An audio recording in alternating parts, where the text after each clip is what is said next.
ஒரு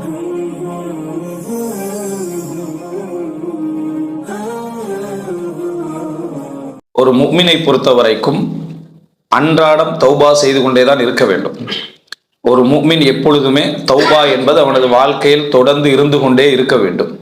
அப்படி என்றால் என்னென்ன விஷயங்களிலிருந்து அவன் தௌபா செய்ய வேண்டும் என்பதை ஒரு வகைப்படுத்தி, அது எந்த ஒரு முஃமின் அன்றாடம் செய்யக்கூடிய தௌபா, அன்றாடம் செய்யக்கூடிய இஸ்திக்ஃபார், அன்றாடம் இறைவனிடத்திலே கேட்கக்கூடிய அதாவது பிரார்த்தனைகள் என்பது, இந்த பாவத்திலிருந்து மீளக்கூடிய பிரார்த்தனைகள் என்பது எதை வரையறுத்ததாக இருக்க வேண்டும் என்பதை பற்றி ஒரு 10 விஷயங்கள், இந்த 10 விஷயங்களிலிருந்து ஒரு முஸ்லிம் என்ன செய்ய வேண்டும், எப்பொழுதுமே அன்றாடம் அவனுடைய தௌபா இருந்து கொண்டே இருக்க வேண்டும் என்பதை புரிய வைக்கின்ற அமைப்பில் சில முக்கியமான பகுதிகளை இந்த இடத்திலே சொல்லலாம் என்று நினைக்கின்றேன். அன்புள்ள சகோதரர்களே, ஒரு முஃமினை பொறுத்த வரைக்கும் அவன் அன்றாட வாழ்க்கையிலே வாழுகின்ற பொழுது 2 விஷயங்கள் அவனை அல்லாஹ்வின் பக்கம் எப்பொழுதுமே திரும்ப வைத்துக் கொண்டே இருக்கும். ஒன்று சோதனை, இன்னொன்று தௌபா. ஒன்று சோதனை, இன்னொன்று தௌபா. அவனுக்கு பாவம் நிகழுகின்ற பொழுது அவன் ஈமான் உள்ளவனாக இருந்தால் தௌபா செய்ய வேண்டும் என்கின்ற சிந்தனை அவனுக்கு என்ன செய்யும், வரும். அதன் காரணமாக இறைவன் பக்கம் அவன் என்ன செய்வான், மீளுவான். அதனாலதான் தூபு இலல்லாஹி ஜமியான், தாப என்று சொன்னால் திரும்பி செல்வது, தாப என்று சொன்னால் திரும்பி செல்வது என்று அர்த்தம். அதனாலதான் தாப, ஆப, அனாப என்று குர்ஆன்ல வரக்கூடிய எல்லாமே, முனீப், தாயிப், அது போல என்ன, இந்த மாதிரியான வார்த்தைகள் எல்லாமே இறைவனின் பக்கம் திரும்பி செல்லுது. அப்போ ஒரு அல்லாவிடத்திலே எங்களை நெருக்கக்கூடிய, திரும்பி அதாவது நெருக்கக்கூடிய வணக்க வழிபாடுகள் எல்லாமே எம்மை நெருக்கும். ஆனா எம்மை உணர்த்தி நெருக்கக்கூடிய விஷயங்கள் என்றால் 2 தான். ஒன்று பாவம். ஒரு ஈமான் உள்ளவன் என்ன செய்வான், பாவம் செய்த உடனேயே அவன் ததக்கர், உடனேயே என்ன செய்வான், அதை ஞாபகப்படுத்தி அல்லாஹ்விடத்தில் என்ன செய்வான், அதாவது பாவத்திலிருந்து மீளக்கூடிய ஒரு தன்மையிலே ஒரு முஃமின் இருப்பான் என்பதை நம்ம தௌபா சம்பந்தமா படிக்கக்கூடிய எல்லா வசனங்களையும் தெரிஞ்சுக்கிறோம். இன்னொன்று சோதனை. இன்னொன்று சோதனை. ஒரு சோதனை என்கின்ற ஒன்று நிகழ்ந்து விட்டால் நம்ம அல்லாஹ்வை ஞாபகப்படுத்துகிறோம், அல்லாஹ்வின் பக்கம் என்ன பிரார்த்தனை செய்ய ஆரம்பிக்கிறோம். அந்த அளவுக்கான ஒரு உணர்வை நாம் பெறுகிறோம். இமாம் இப்னு தைமியா ரஹிமஹுல்லாஹ் அவர்களிடத்திலே கேட்கப்படுகிறது, ஏன் அல்லாஹ்வுடைய அதாவது ஒரு சோதனையில ஒருவன் பிரார்த்திக்கிற நேரத்திலே அவனுடைய முழு எதிர்பார்ப்பு முடிகிற நேரத்தில் தான் அல்லாஹ்வுடைய பதில் வருவதற்கான காரணம் என்ன? ஒரு சோதனை நேரத்தில் ஒரு முஃமின் பிரார்த்தனை செய்தால் பெரும்பாலும் துஆ செய்யக்கூடியவர்கள் அதை அனுபவித்திருக்க முடியும். பிரார்த்தனை செஞ்சு பிரார்த்தனை செய்து அது கிடைக்காத மாதிரியே இருக்கும். பிரார்த்தனையை விட்டுருவோம் என்ற மாதிரியான ஒரு எண்ணப்பாடு வருகிற நேரத்தில் கபூல் ஆகிரும். கடைசியான நேரத்தில் என்ன செய்யும், அது கபூல் ஆகும். இதை இமாம் இப்னு தைமியா ரஹிமஹுல்லாஹ் அவர்களிடத்தில் என்னது கேட்கப்படுகிறது. கேட்கப்பட்டதுக்கு இமாம் இப்னு தைமியா ரஹிமஹுல்லாஹ் சொன்ன ஒரு அழகான பதில் என்ன என்று சொன்னா, அதாவது சில ஆசார்களை, சில ஆரம்பகால செய்திகளை சொல்லி அவர் சொல்றாரு, அல்லாஹு தஆலாவுடைய ஒரு வார்த்தையாக அவர் சொல்றாரு. என்னன்னா, அதாவது அந்த கருத்து, அந்த வார்த்தை சரியா, அதாவது சஹீஹானதா தாயிஃபானதா என்பதல்ல, அந்த கருத்தை அவர் என்ன செய்கிறார், அந்த இடத்துல பதிய வைக்கிறார். என்னன்னா, ஆதமுடைய மகனே, சோதனை உன்னையும் என்னையும் சேர்க்கிறது, உன்னையும் என்னையும் சேர்க்கிறது. ஆஃபியத் உன்னையும் உனது ஆத்மாவையும் சேர்க்கிறது. ஆஃபியத் நீ உன்னோட தனியாகிறாய், சோதனை நீ என்னோட தனியாகிறாய். அந்த ஒரு சந்தர்ப்பம் வந்த உடனேயே ஒரு மனிதனுக்கு லஸ்ஸத்துல் முனாஜாத், இறைவனிடத்துல பிரார்த்திக்கக்கூடிய, அவன்கிட்ட அழக்கூடிய, கெஞ்சக்கூடிய சூழ்நிலையும் சந்தர்ப்பமும் அவனுக்கு உருவாகிறது. இந்த உருவானதை இறைவன் அவனுக்கு ஒரு வணக்க வழிபாடாக வச்சுக்கிறான். அத்துஆஉ ஹுவல் இபாதா. இந்த வணக்க வழிபாட்டில் அவன் அடைகிற இன்பத்தை பொறுத்த வரைக்கும் அவனுக்கு அது கபூலாகிட்டா திரும்பிடுவான், இயல்பாக நடக்கும். அவனுக்கு அது கபூல் ஆகிட்டான்னு சொன்னா, அவன் ஒரு உதாரணமாக ஒரு அல்லாஹ்விடத்துல நம்ம ஒரு சோதனையை நீங்க பிரார்த்திக்க கூடிய ஒரு விஷயம் ஒரு 10 நாள் அல்லாஹ் கபூல் செஞ்சிட்டான்டா, இயல்பிலேயே மனித ஆர்வம் என்ன செய்யும், குறையும். ரப்புல் ஆலமீன் உன்னிடத்தில் இருந்த அந்த பிரார்த்தனையை நிறைய எதிர்பார்க்கிறான், உனக்கான நன்மைகளை எழுத எதிர்பார்க்கிறான். அந்த சந்தர்ப்பத்தை இறைவன் உனது உலக ரீதியான உன மனநிலையுடைய பொறுமை எவ்வளவுக்கு இருக்குதோ அந்த அளவுக்கு இறைவன் என்ன செய்கிறான், அதாவது உண்ட பொறுமையை வைத்துக் கொண்டே இருக்கிறான். நீ அந்த இபாதத்திலையும் அழுகையிலையும் தொழுகையிலையும் பிரார்த்தனைகளையும் இருந்து கொண்டே இருப்பாய். ஆனா எந்த இடத்துல உண்ட ரஜா, உண்ட எதிர்பார்ப்பு துண்டிக்கப்பட்டு போகிறதோ அந்த இடம் வருகிற நேரத்துல அல்லாஹு தஆலா இரக்கம் உள்ளவன், கபூல் என்ன செஞ்சிடறான், செய்து விடுகிறான். எனவே எங்களுடைய பொறுமையுடைய நீளம் இறைவனது கபூலுடைய எல்லை. உங்களுடைய பொறுமையுடைய நீளம் இறைவனுடைய கபூலுடைய எல்லை என்பதை பல செய்திகளை கொண்டு என்ன செய்றார், விளங்கப்படுத்துகிறார். பல நல்ல சாலிஹீன்கள் சொன்னக்கூடிய ஒரு வார்த்தை தான், நான் அல்லாஹ்விடத்துல துஆ செய்யற நேரத்துல, சோதனையான நேரங்கள் அல்லாஹ்விடத்துல துஆ செய்யற நேரத்துல ஒரு இன்பத்தை அடைகிறேன், அல்லாஹ்விடத்துல அழுது புலம்புகிறேன், சுஜூது செய்கிறேன், தான தர்மங்கள் செய்கிறேன். அந்த லzzத்தை, அந்த இன்பத்தை நான் அடைகிற நேரத்தில் எனது துஆவுடைய கபூல் இன்னும் கொஞ்சம் என்ன தாமதமாகட்டும் என்று நான் உணர்கிறேன் என்ன என்று சொல்வதை நம்ம பார்க்கிறோம். எனவே அல்லாஹ்விடத்துல நம்மளை இணைக்கக்கூடிய முக்கியமான இடம் சோதனையும் பாவமும். மற்ற விஷயங்கள் நாங்கள் இபாதத்து செய்வோம், துஆ செய்வோம், எல்லாம் செய்வோம். ஆனா இந்த ரெண்டும் நின்று திரும்பி வைக்கக்கூடிய இடங்கள், நிலைத்து நிற்க வைக்கக்கூடிய இடங்கள். எனவே அல்லாஹு தாலா அதனாலதான் இன்னல்லாஹ யுஹிப்புத் தவ்வாப், அல்லாஹு தாலா தௌபா செய்கின்றவர்களை விரும்புகிறான்னு வருது. பாவம் செய்து விட்டு ஒருத்தர் மன்னிப்பு கேட்கிறாரு, அவர் தாயிப். தவ்வாப் என்றால் திருப்பி திருப்பி அவர் மன்னிப்பு கேட்கிறார், தொடர்ந்து அல்லாஹ்விடத்தில் என்ன செய்கிறார், தௌபா செய்து கொண்டே இருக்கிறார். அவர்களை அல்லாஹு தாலா விரும்புகிறான் அப்படின்னு என்ன செய்கிறது, வருகிறது.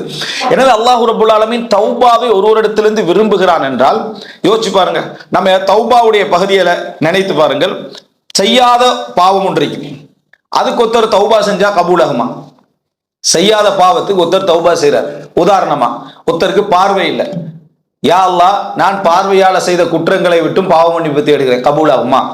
ஒருவருக்கு கை திருடுறதுக்கான எந்த ஆற்றலும் இல்லை, கை இல்லை, ஆனா நான் யா அல்லாஹ் திருட்டு போன்ற குற்றங்கள் இருந்து நான் என்ன செய்கிறேன், தௌபா செய்கிறேன், பாவங்களை நோக்கி நடந்த விஷயங்களில் இருந்து நான் தௌபா செய்கிறேன் என்று கால் இல்லாத ஒருத்தர் என்ன செய்யறாரு, துவா கேட்கிறாரு. கபூலாகுமா என்று யோசிச்சு நீங்க சொன்னா கபூலாகும். தௌபா விளங்கிட்டீங்கடா, தௌபாவை நீங்க விளங்கினீங்கடா, தௌபாவுடைய அர்த்தத்தை நீங்க விளங்கினீங்கடா, அது என்ன செய்யும், கபூலாகும்.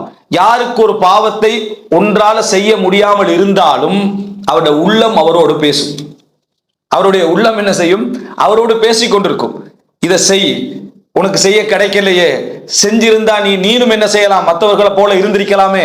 அந்த ஆசைகள் எல்லைகள் அல்லாஹ் தாலா அதை குற்றம் பிடிக்காது விட்டாலும், அல்லாஹ் தாலா எண்ணங்களில் தோன்றுவதை குற்றம் பிடிக்காது விட்டாலும் முடிவுகளாக மாறக்கூடிய எண்ணங்கள் இருக்குது. முடிவுகளாக மாறக்கூடிய எண்ணங்கள்னா இப்படி செய்வோமா வேண்டாமான்னு வருவதல்ல, நான் செஞ்சே ஆகுவேன், இந்த மாதிரி சந்தர்ப்பம் கிடைத்தால் நான் செய்தே ஆகுவேன் என்ற குற்றங்கள் இருக்குது. அந்த குற்றங்களுக்கு அல்லாஹ் தாலா என்ன செய்வான், குற்றம் பிடிப்பான். எனவே அவருக்கும் அதுல இருந்து தௌபா இருக்குது. பார்வை இல்லை, ஆனா பார்வையால செய்யக்கூடிய குற்றங்களில் அவர் தௌபா என்ன செய்யலாம். அவருக்கு கால் இல்லை, ஆனால் காலால் செய்யக்கூடிய விஷயங்களில் அவர் தௌபா செய்யலாம். எதுக்கு தௌபா இல்லை அப்படி என்று சொன்னால், ஒரு மனிதன் ஒரு பாவத்தை மனதாலும் நினைக்கவில்லை, எண்ணத்தாலும் நினைக்கவில்லை. உதாரணமா எல்லாருக்கும் பொதுவாக சில பாவங்கள் இருக்கு, நம்ம நினைக்கவே மாட்டோம். நினைத்திருந்தாலும் முடிவாக நினைச்சிருக்க மாட்டோம், ஆத்திரத்துல ஏதாவது நினைச்சிருப்போம். உதாரணமா கொலையை ஏதாவது ஆத்திரத்துல சிலவர் யோசிப்பாங்க, ஆனா யோசிச்சாலும் செய்ய இயலாதுன்றது என்ன, பெரும்பாலும் நம்மள இருக்கக்கூடிய மக்கள் அப்படித்தான் இருப்பாங்க. கொலை செய்யற அளவுக்குலாம் என்னது நமக்கு பெரிய ஆற்றல் இல்லைன்னு சும்மா கோபத்துல ஆத்திரத்துல வேணும்னா நம்ம நினைத்து இருக்கலாம். இப்படிப்பட்ட ஒன்றுக்கு நம்ம தௌபா செய்யலாம். அதாவது எண்ணங்களால் கூட நாங்க முடிவெடுக்காம, எண்ணங்களால் கூட ஆசைப்படாமல் இருக்கக்கூடிய விஷயங்களுக்கு நம்ம தௌபா செய்ய முடியாது. ஆனால் சில தௌபாக்கள் இருக்குது, ஒருவரால செய்ய முடியும்.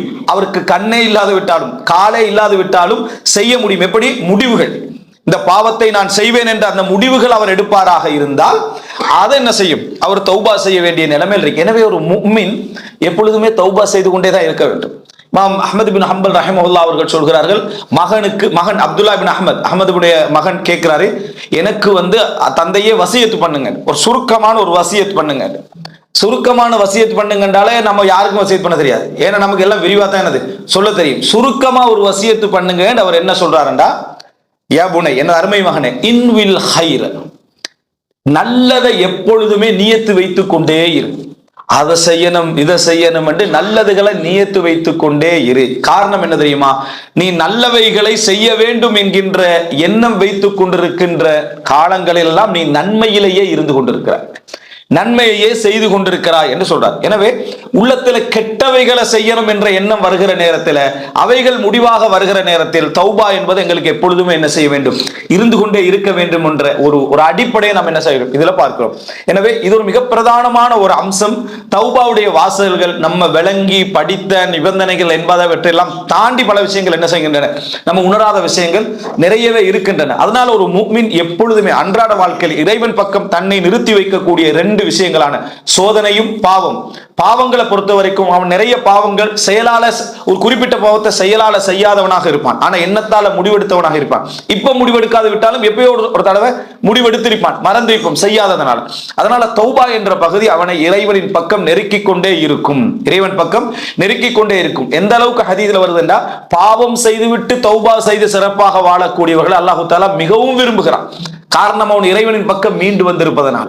அன்புள்ள சகோதரர்களை, இப்படி பார்த்தோம் என்று சொன்னால் ஒரு முஃமின் என்னென்ன விஷயங்கள் எல்லாம் அடிக்கடி தான் தௌபா செய்ய வேண்டும் என்ற அந்த பட்டியல் அவனிடத்துல இருக்க வேண்டும் என்றால், முதலாவது இது இப்ப நான் சொல்லக்கூடிய இந்த விஷயங்கள் இமாம் இப்னு முஃப்லிஹ், இமாம் இப்னு தைமிய்யா ரஹ்மத்துல்லாஹ் இப்ப போன்ற அறிஞர்களுடைய விஷயங்களை தொகுத்த ஒரு 10 செய்திகள். ஒன்று, இறைவனை பற்றிய, அதாவது இதெல்லாம் குஃபர் ஷிர்க் இதற்கு உட்பட்ட விஷயங்கள், குஃபரும் ஷிர்க்கும் அல்லாத விஷயங்கள், அந்த எல்லைக்கு உட்பட்டது. குஃபர் ஷிர்க்கை பொறுத்தவரை எல்லாருக்கும் தெரியும், இதுல நம்ம தௌபா செஞ்சாலும் அது இஸ்லாத்தை என்ன செஞ்சிடும், அழிச்சிடும். அது அல்லாத விஷயங்கள்ல முதலாவது இறைவனை பற்றிய தவறான எண்ணங்களிலிருந்து தௌபா செய்யும். இறைவனை பற்றிய தவறான எண்ணங்கள், நம்ம நிறைய தௌபா செய்வோம், ஆனா அந்த தௌபாவுடைய சிந்தனையிலேயே இது வந்திருக்காது.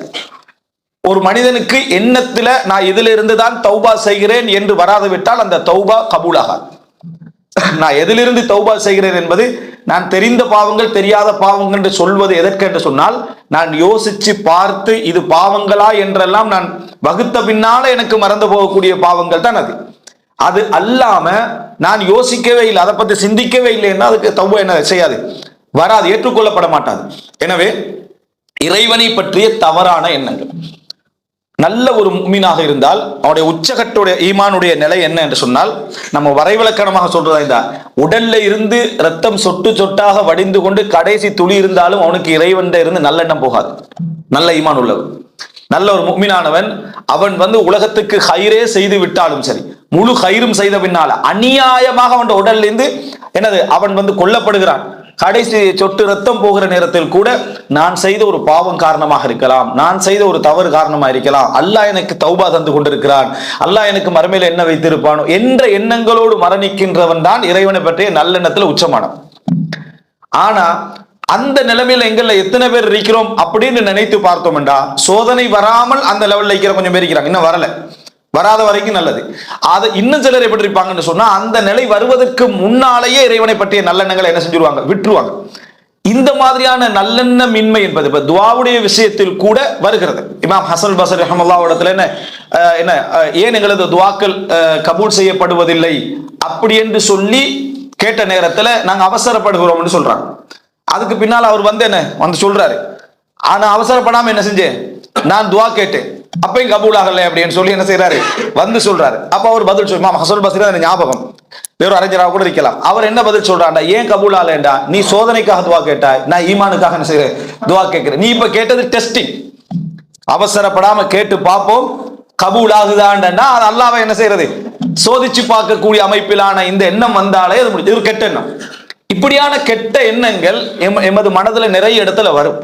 நாங்க நல்லது நிறைய செஞ்சிருப்போம், அந்த நல்லவைகள்ல பெரும்பாலான விஷயங்களை உலகத்துக்கு எதிர்பார்த்திருப்போம். என்னோட குடும்பத்தை பாதுகாக்கணும், என் பிள்ளைகளுடைய மார்க்க எதிர்காலத்தை எல்லாம் பாதுகாக்கணும், அவங்களோட பொருளாதாரத்தை பாதுகாக்கணும், இவருக்கு தொழில் கிடைக்கணும் என்ற இப்படியான சிந்தனைகள் இருந்து அவைகள்ல ஏதாவது ஒன்று பாதிப்பு வந்த உடனேயே நான் இவ்வளவு நலவு செய்கிறேன், மார்க்கத்தோடு இருக்கிறேன், அல்லாஹ் ஏன் சோதிக்கிறானோ தெரியாது என்பதே ஒரு கெட்ட எண்ணம் தான். இந்த எண்ணமே என்ன, ஒரு கெட்ட எண்ணம் தான். ஏன் அல்லாஹ்வை பற்றி இந்த ஒரு வார்த்தை உனக்கு வருகிறது என்றால், ரப்பு உன்னோட இருக்கக்கூடிய நிலையை பற்றி நீ சரியான எண்ணத்துல இல்லை. ஒரு ஈமான் உள்ளவனை பொறுத்த வரைக்கும் என்றைக்குமே தன்னை குற்றவாளியாக நினைக்கக்கூடிய அம்சத்துல தான் இருக்கணும். நம்ம துஆ அல்லாஹும்ம அன்த ரப்பி, அதுல காலையிலையும் மாலையிலையும் தூங்குற நேரத்துல என்ன சொல்றோம், அதுல வஅதரஃப்து பிதம்பி, என் பாவத்தை நான் ஏற்றுக்கொள்கிறேன், வஅபூலக பிதம்பி, எனது பாவத்தை நான் ஒப்புக்கொள்கிறேன் என்ற ஒரு வார்த்தை நம்ம சொல்றோம். அதே போல என்னது, வஅபூலக பினிஅமதிக அலைய, நீ எனக்கு செய்த அருள்களையும் நான் ஒப்புக்கொள்கிறேன். அப்படின்னா அதாவது தினமும் நீ எனக்கு அருள் செய்து கொண்டிருக்கிறாய், தினமும் நான் பாவம் செய்து கொண்டிருக்கிறேன் என்பதை ஒத்துக்கொள்ளக்கூடிய ஒரு மனநிலை இருக்கக்கூடியவன் தான் முஃமின். ஆனா நிறைய பேருடைய நிலை எப்படி இருக்கும்டா, முழு வருஷத்தையும் சேர்த்து பார்த்தா பாவங்கள் இருக்கத்தான் செய்து, டெய்லி பார்த்தா அப்படி பாவம் செய்யற மாதிரி நான் விளங்கலையே அப்படி என்ற மாதிரி எண்ணமே எங்களுக்கு என்ன எதை காட்டுகிறதுன்னு சொன்னால், நாம் இறைவனை பற்றிய ஒரு முழுமையான நல்லெண்ணத்துல நாங்க என்ன இல்லை. இல்லைன்னா இந்த மாதிரியான விஷயம், அதாவது நல்ல சாலிகான விஷயங்கள் செய்யக்கூடிய நேரத்தில் கூட இவர்களுடைய எண்ணங்கள்ல பெரும்பாலும் என்ன இருக்கும், நான் சாலிகானவன், நான் இபாதத்து செய்கிறேன், அல்லாஹ்ட்ட துவா செய்கிறேன், நான் குர்ஆன் ஓதுறேன், எல்லா வேலைகளும் செய்து கொண்டிருக்கிறேன். ஒரு பாதிப்பு நடந்த உடனேயே அல்லாஹ் ஏன் இதை எனக்கு தந்தான், இதுல ஏதோ ஒரு விஷயம் இருக்குது அப்படின்னு நினைக்கிறது எப்படி இருக்கணும்? நான் ஏதோ பாவம் செஞ்சுக்கிறேன், நான் ஏதோ தவறு செஞ்சுக்கிறேன், அல்லாஹ் என்னைய சோதிக்கிறான், இதை நினைக்கிறேன். அப்படி நினைக்கல, மாறி அல்லாஹ் இப்படி செய்யறான்னா நான் நிறைய ஹைர்ல தானே இருக்கிறேன், ஏதோ இருக்குதுன்னா அது அல்லாவை பத்தி என்ன சரி பாப்போம் போறோம், என்ன எதுக்காக செஞ்சாண்டு பாப்போம்னு ஒரு கெட்டெண்ணம் தான் அது. எதற்காக செய்தாண்டு பார்ப்போம்னு உனக்கு முடிவெடுக்கிறதுக்கு நீ ஒரு ஆய்வு நிலையொன்றை வைக்கிறாய் என்று சொன்னா இது எப்படி இருக்கேன்னா, எங்களோட குடும்பத்துல யாராவது நமக்கு கொண்டு செஞ்சுட்டாங்க, பெரும்பாலும் அவர் நமக்கு அப்படி செய்ய மாட்டாரு, எதுக்கோ செஞ்சிருக்கிறார் என்றாலே முதலாவது கெட்ட எண்ணம் என்றாலும் அர்த்தம். இந்த மாதிரியான கெட்ட எண்ணங்கள் நம்மிடத்துல வருவது இருக்கிறதே மிக மோசமான ஒரு நிலை என்பதை நம்ம புரிந்து கொள்ள வேண்டும். அல்லாஹ் ரப்பல் ஆலமீன் இதை ஹந்தக் யுத்தத்துல வச்சு சொல்லி காட்டுறான். விளங்கிதா? அல்லாஹ் ரப்பல் ஆலமீன் ஹந்தக் யுத்தத்துல சொல்லி காட்டான், நீங்கள் அல்லாஹ்வை பற்றி என்னது நிறைய தப்பான எண்ணங்களை நினைத்தீர்கள் அப்படின்றான். ததுன்னூன் என்றான் அல்லாஹ் தஆலா, பில்லாஹி துனூனா, நீங்கள் அல்லாஹ்வை பற்றி நிறைய தப்பான எண்ணங்களை நினைச்சீங்கன்னா அந்த அச்சம் கூடுகிற நேரத்திலும் சோதனையுடைய உச்சகட்டம் ஹந்தக் என்பதனால அந்த எண்ணங்களுக்கு அவங்க வந்தாங்க, மூமின்கள சிலரை தவிர அப்படின்னு சொல்லி. அதுக்கேற்ற மாதிரி முனாஃபிகின்களும் உங்களுக்கு இனி மதீனால இடம் கிடையாது, உங்களுடைய கடைசி ஆயுட்காலம் என்பது போல பேசினான். இந்த எண்ணங்களின் காரணமாக இது வரும். அதே போல மார்க்கத்துல கெட்டெண்ணம் வருதலும் அல்லாஹ்வை பற்றிய கெட்டெண்ணம். மார்க்கத்துல கெட்டெண்ணம் வருதுன்னா இப்படி ஒரு சட்டம் ஏன் இஸ்லாம் எங்களுக்கு வச்சிருக்குது, ஏன் இது? இந்த கேள்விக்கு நீங்க விடை தேடுவதற்காக கேட்டாலும் சரி, விடை தேடுவதற்காக கேட்கக்கூடிய கோணம் எப்படி இருக்குன்னு பாத்துக்கலாம். மார்க்கத்துல எல்லின் முனை அளவிலும் சந்தேகம், லா ரைப ஃபீ, சந்தேகமே கிடையாது. இதனுடைய விளக்கம் என்னன்னு மட்டும் தான் நான் தெரிஞ்சு கொள்ள போறேன் என்பது பிழை அல்ல. இப்படி வந்துச்சுன்னு சொன்னா, இப்படி ஒரு சட்டம் இருக்கக்கூடிய சப்ஜெக்ட் இது ஒருவேளை பலகீனமா இருக்குமோ, இப்படி இருக்காதோ, எதனால இப்படி ஒரு சட்டம் இந்த இடத்துல வந்திருக்குது, இந்த மாதிரியான உங்களுக்கு எண்ணமே நீங்க கபூல் செய்வதற்கு தயாராக இல்லை என்கின்ற எண்ணம். நீங்கள் கபூல் செய்வதற்கு தயாராக இல்லை என்ற எண்ணம், உள்ளம் தயார் நிலையில இல்லை. அப்ப நம்ம நிறைய அக்கீதா படிச்சிருக்கிறோம், ஈமான படிச்சிருக்கிறோம், தர்பியாவை படிச்சிருக்கிறோம், எல்லாம் அல்லாஹ்வுடைய கட்டளை ஒன்று வந்தா அல்லாஹ் தஆலா சஹாபாக்கள் அந்த 23 வருஷத்துல அல்லாஹ் தஆலா எவ்வளவு சொல்லிக்கிறார். ஆயிஷா எல்லாம் சொல்றாங்களே, என்ன பல சட்டங்கள் அல்லாஹ் பிந்தி இறக்கினான், ஆரம்பத்துல சொல்லி இருந்தா அவர்கள் ஏற்றிருக்க மாட்டார்கள் என்று அல்லாஹ் தஆலா சொல்றான். அதே போல போராட்டங்கள் யுத்தங்களை பற்றிய சட்டங்களை பிந்தி அல்லாஹ் தஆலா இறக்கினான், ஆரம்பத்துல சொல்லி இருந்தா போராடிக்க மாட்டாங்கன்னு சொல்றான். அப்படின்னு அர்த்தம் என்னன்னா, சில சட்டங்கள் எங்களுக்கு நேரம் இறங்கினா சஹாபாக்கள்ல பலர் அதை அதாவது ஏற்றுக்கொள்ள முடியாத ஒரு சூழ்நிலைக்கு போயிருப்பாங்க, அப்படி என்பதை அல்லாஹ் தஆலா சொல்லி காட்டுறான். அதே போல ஹுதைஃபத் இப்னு யமான் ரலியல்லாஹு அன்ஹு சொல்றாங்க, என்ன நீங்க அடைஞ்ச ரசூல் ஸல்லல்லாஹு அலைஹி வஸல்லம் காலத்துல நீங்க இருந்தீங்க, அதனால நிறைய நன்மைகள் அடைஞ்சிட்டீங்க, நாங்களும் அந்த காலத்துல இருந்திருந்தா இதே மாதிரி யுத்தம் செஞ்சு அந்த நன்மைகளை பெற்றுக்கொண்டு பெரிய ஒரு மக்களாக நாங்களும் வந்திருப்போமே என்றாங்க. அப்போ ஹுதைஃபா சொல்றாங்க, நீங்க செஞ்சிருப்பீங்களான்னு கேட்கிறாங்க, நீங்க செஞ்சிருப்பீங்களான்னு கேட்கிறாங்க. அல்லாஹு தஆலா உங்களை மிக்தாத் இப்னு அஸ்வத் சொல்றாரு, அல்லாஹு தஆலா உங்களை காப்பாற்றிய ஒன்றிலிருந்து ஏன் நீங்க சந்திக்கணும்னு நினைக்கிறீங்கன்றான். மிக்தாத் இப்னு அஸ்வத் கேட்கிறாங்க, அல்லாஹ் உங்களை ஒன்றிலிருந்து ஒரு சோதனையிலிருந்து காப்பாத்திட்டான், அதை நாங்களும் சந்திச்சிருக்க கூடாதான்னு ஏன் நினைக்கிறீங்கன்னு கேட்கிறாங்க. ஏன் நீங்க எந்த நிலைமையில இருந்திருப்பீங்கன்னு தெரியாது, முனாஃபிக்கா இருப்பீர்களா, காஃபிரா இருப்பீர்களா, ஈமான்ட உச்சகட்டத்தில் இருப்பீர்களா, இடைநிலையில் இருப்பீங்கன்னு தெரியாது. அல்லாஹ் தஆலா காப்பாற்றிய ஒரு இடம், அல்லாஹ் என்னை ஆஃபியத்தோட காப்பாத்திட்டான்னு நினைக்கணும். ஆனா அப்படி இல்லாம என்ன நினைக்கிறதுன்னு சொன்னா, இங்கேயே நிறைய விஷயங்களை செய்யல, சஹாபியாக நினைக்கிறேன். சரியா? இங்க நிறைய விஷயம் இருக்கு செய்யறதுக்கு, ஆனா நானும் சஹாபாக்கட காலத்துல இருந்தா பதில் யுத்தத்துல முன்சப்புல இருந்திருப்பேன் நினைக்கிறது. விளங்கிட்டா? இந்த மாதிரியான சிந்தனைகள் என்ன செஞ்சிருமாண்டா, ஈமானில் நமக்கு விளங்குது, நம்ம சாதாரண சோதனையில என்ன அதாவது என்ன மாறிடுறோம், பிறண்டு விடுவோம். கெட்ட எண்ணங்கள் எங்களுக்கு என்ன செஞ்சிரு, அல்லாஹ்வை பற்றி வந்துருது, அல்லாஹ்வுடைய மார்க்கத்தை பத்தி, அல்லாஹ்வுடைய தீனை பத்தி வந்துருது. ஒரு நேரம் இல்லாட்டி இன்னொரு நேரத்துல ஒரு தடுமாத்தம் வந்துருது. ஹுதைஃபா சொல்லி காட்டுறாரு, நீங்க அப்படி செஞ்சிருப்பீங்களான்னு கேட்டுட்டு ஒரு சம்பவம் சொல்றாரு, அது நீண்ட சம்பவம், சுருக்கத்தை மட்டும் சொல்றேன். அதாவது ஹந்தக் யுத்த நேரத்துல தான் கேட்கிறாங்க, என்னன்னா ரசூலுல்லாஹ் சொல்றாங்க, குளிர்ந்த நேரம், அப்படிப்பட்ட குளிரான நேரம், அடுத்த எதிரணிக்கு இந்த அகலியை தாண்டி போய் உட்கார்ந்து ரகசியங்களை எடுத்து வருவோர் யாருன்னு கேட்கிறாங்க.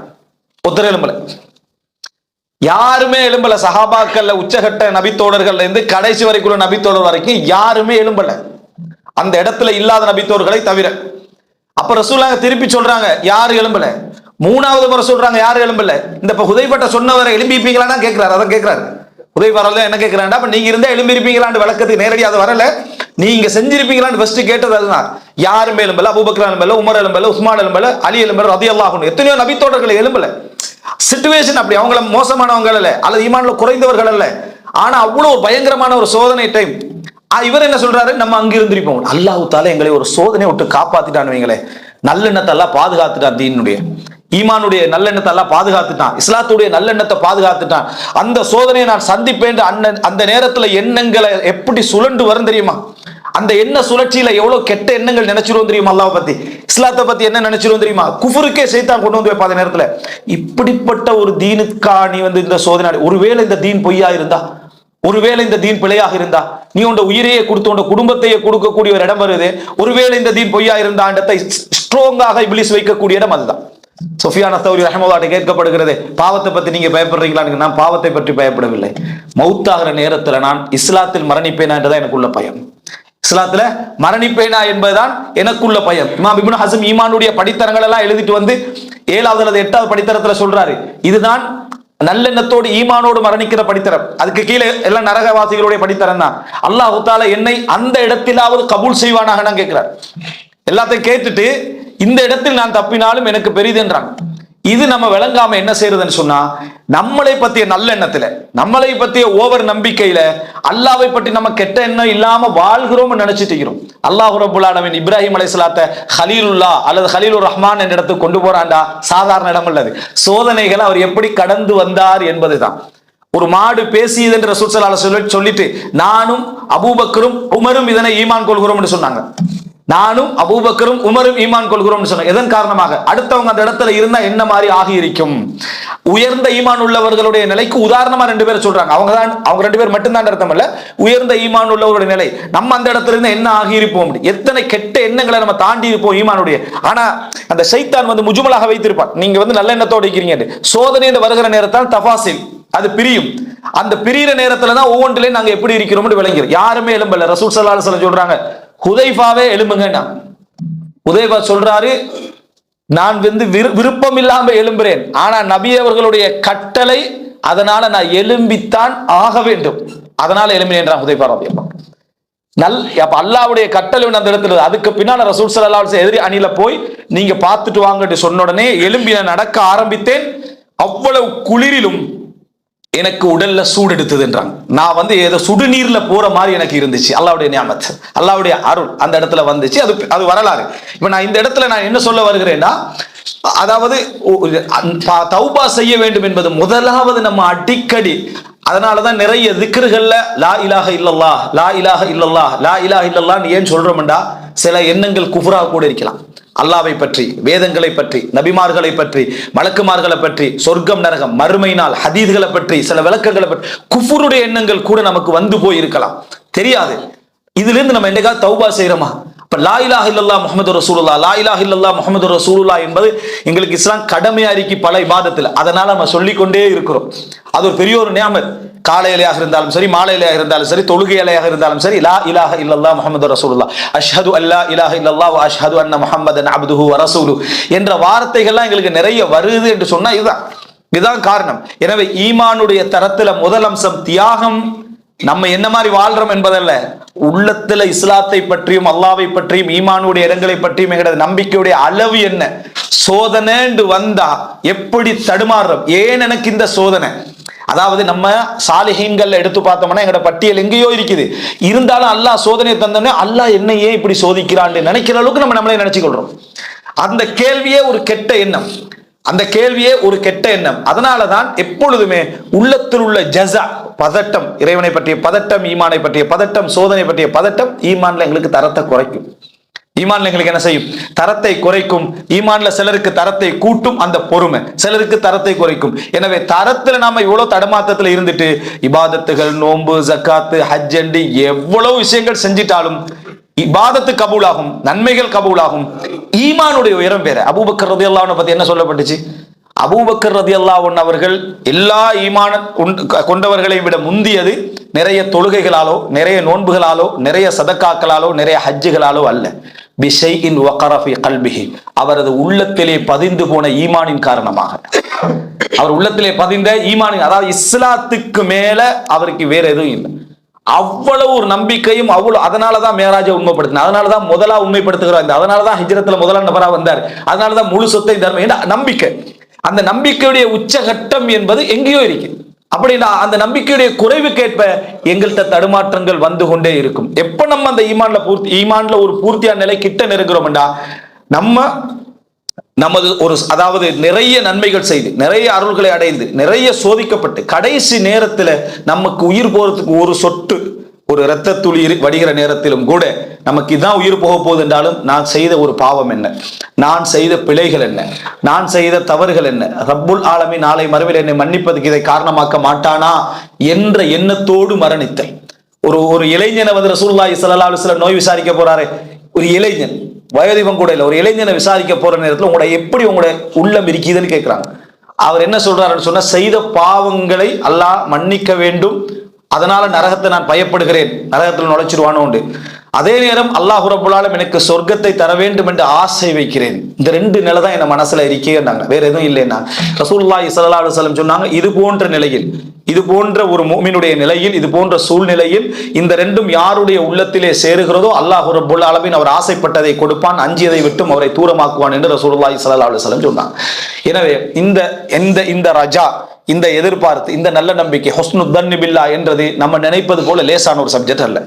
நம்ம ஆங்காங்க நமக்கு தெரியாம சில எண்ணங்கள் நம்மளை போயிருக்கும். நம்ம வெளியே சொல்வதற்கு போராடக்கூடிய எண்ணங்கள் வேறு, அது வேறு.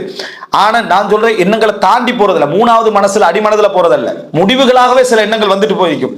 அப்படி இருக்குமோ அப்படின்னு வந்துட்டு போயிருக்கு, இப்படி இருக்குமோ என்ன செய்யும், வந்து விட்டு போயிருக்கும். அதனாலதான் பல அறிஞர்கள், அதாவது நிறைய சிந்திக்கக்கூடிய ஆற்றல், நிறைய ஆய்வு செய்யக்கூடிய ஆற்றலை தண்டனையாவும் சோதனையாவும் பார்த்தாங்க.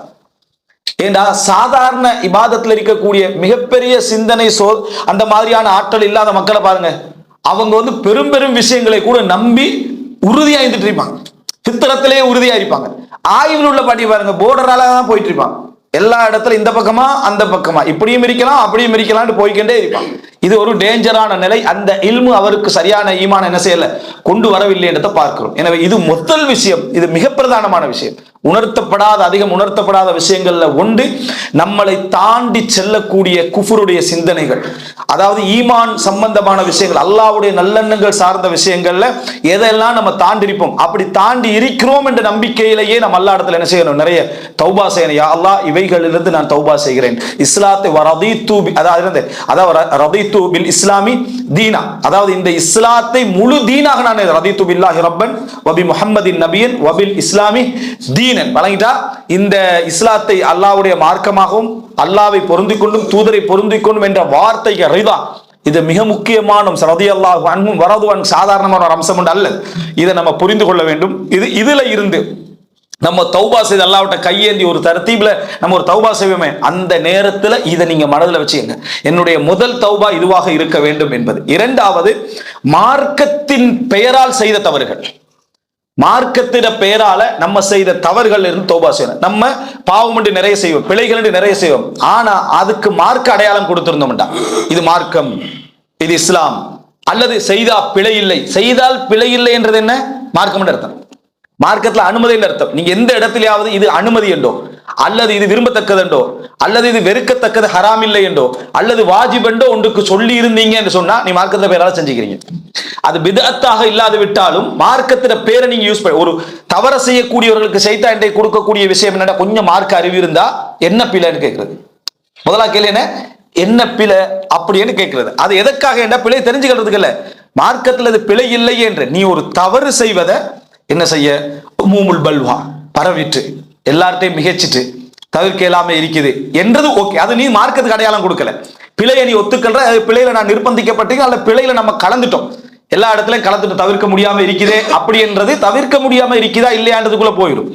என்ன பிழைன்னு நீ கேட்பது மார்க்க, அதுவும் நீ மார்க்கம் பேசக்கூடியவனாக இருந்தால், உன்னிட்ட மார்க்க அடையாளங்கள் இருந்தால், உன்கிட்ட தீனுடைய அடையாளங்கள் இருந்தால், நீ அதுக்கு என்ன கொடுக்கிறாய்டா, மார்க்க சான்றிதழ் கொடுக்கிற. சாதாரண ஒரு பொதுமகன் பக்கத்துல இருந்தாருண்டா, நீங்க கொஞ்சம் மார்க்கத்தோட தொடர்புடையவராக இருந்தா அவர் அதை அனுமதி என்று விளங்கலாம். இல்ல அவரை கூட பார்த்தேன், அவர் வந்து அதை என்ன பிழைன்னு தான் கேட்டாரு அப்படி என்று அவர் உள்ளத்துல ஒரு சுபகத்தை நீங்க ஏற்படுத்துவீங்க. உங்களே அவர் என்ன செய்வாரு, ஃபாலோ பண்ணுவார். அதே போல சில நேரங்கள்ல சில தவறுகளை நீங்க செஞ்சுட்டு மார்க்கத்துல பேரை கொடுப்பீங்க. எப்படி தெரியுமா, அவ்வளவு பெரிய தவறு இல்லைன்னு வைங்க, அவ்வளவு பெரிய தவறு இல்லைன்னு இந்த தவறு யாருடைய உள்ளத்துல ஏற்கனவே நான் இப்படி பெரிய தவறு செய்யறனே, செய்யாம இருக்கிறனே என்று சாதாரண ஒரு மனிதர் இருப்பார், மார்க்க தொடர்பு இல்லாதவர். நீங்க அவ்வளவு பெரிய தவறு இல்லைன்னு சொன்ன உடனே அவனுக்கு ஒரு மார்க்கத்தை கொடுத்துட்டீங்க. என்ன கொடுத்துட்டீங்க? இது ஒரு பெரிய பிரச்சனை இல்லை, நீ நினைச்ச மாதிரி இல்ல. இப்படி எத்தனை பேருக்கு நம்ம கெட்ட முன்மாதிரிகளாக இருந்திருக்கோம். இதை யோசிச்சு பாருங்க. எது தவறோ அது தவறு. சிறியதை பெரிதாகவும் காட்டக்கூடாது, பெரியதை சிறியதாகவும் காட்டக்கூடாது, அனுமதி இல்லாத அனுமதி என்றும் காட்டக்கூடாது. இவைகள் எல்லாம் நீங்க மார்க்கத்தின் பெயரால செய்த தவறுகள். உங்களை மார்க்க முன்மாதிரி என்று நினைச்சிட்டு கெட்ட வார்த்தைகள் பேசியிருப்பீங்க. இப்படி கெட்ட வார்த்தைகளை இந்த இடத்துல பேசுறது பிழை இல்லை. காரணம், அவர் செய்யறாரு, இவர் செய்யறாரு, அவர் செஞ்சா பிழை இல்லை தானே. அவர் செய்தா பிழை இல்லை என்பது அளவுகோல் அல்ல. இருந்தாலும் உங்களை முன்மாதிரியாக எடுக்கக்கூடிய உங்களோட பிள்ளை உங்களை முன்மாதிரி எடுக்கிறோம். எத்தனை விஷயம் தவிர்க்கிறோம். பிள்ளைக்கு முன்னுக்கால எத்தனையோ தவறுகளை தவிர்க்கிறோம். காரணம், புள்ள பார்த்து அதை பின்பற்றிடுவான். அந்த விளக்கம் ஏன் எங்களை மக்களுக்கு முன்கால வருது இல்லை? குடும்பத்துல நல்ல மார்க்க இதோட போறோம்னு வைங்களேன், நம்ம ஒரு தவா இதோட தொடர்பிக்கிறோம். வீட்டுக்கு போற சந்தர்ப்பத்துல, ஊருக்கு போற சந்தர்ப்பத்துல எல்லாம் அந்த பேரை பாதுகாத்துக்கொள்ளணும்னு நினைக்கிறேன். நல்ல விஷயம். அந்த எல்லாம் பாதுகாக்கிற நம்மட நண்பர்கள் வட்டத்துக்குள்ள, மத்தவங்க வட்டத்துக்குள்ள நம்மளே முன்மாதிரியாக எடுப்பாங்களேன்னு தெரியாம பேசாம இருக்கிறோமா இல்லையா? அல்லது என்ன பிழை, அப்படி பிழைன்னு சொன்னார் ஒருத்தர் வந்து கடுமையான முறையில் அதை பிழைன்னு சொல்ற ஒருத்தர் இருப்பாரு. அதெல்லாம் ஒரு பிழையே இல்லைன்னு இவர் சொல்லுவீங்க. இப்ப நீங்க எந்த பேரால செய்றீங்க? மார்க்கத்துடைய பேரால தஸ்ரிய, அவருக்கு ஒரு அனுமதியை கொடுக்குறீங்க, வாதிடுறீங்க, பிழைதான் என்று சொல்லிட்டு அந்த அளவு பிழை இல்லை என்று சொன்னாலும் அது அந்த அளவு பிள்ளை உண்மையா இருக்கணும். குர்ஆன் ஹதீஸ்ல அப்படித்தான் இருக்கணும். அப்படி இல்லை என்றா அங்கேயும் நீங்க என்ன செய்றீங்க? ஒரு பிழையோடு செய்றீங்க. இது நீங்க செய்யற பெரும்பாவங்களை விட பாவம். ஏன் பெரும்பாவங்களோட பாவம்னு சொன்னா, நீங்க மார்க்க பேர் கொடுக்குறீங்க, மார்க்க அடையாளம் கொடுக்குறீங்க. இதுதான் நீங்க முக்கியமான ஒரு அம்சம். ஒருத்தர் திருடுறாரு, அந்த திருட்டுன்றது பாவம். நான் திருடினது எதுக்காக தெரியுமா? தர்மம் செய்யறதுக்காக சொன்னான்னு, இது அதை விட பெரும்பாவம். இது அதை விட பெரும்பாவம். ஏன் செய்யற இது வந்து திருட்டு ஹராம், திருட்டு பிதத்தாகிற இடம் தான் அது.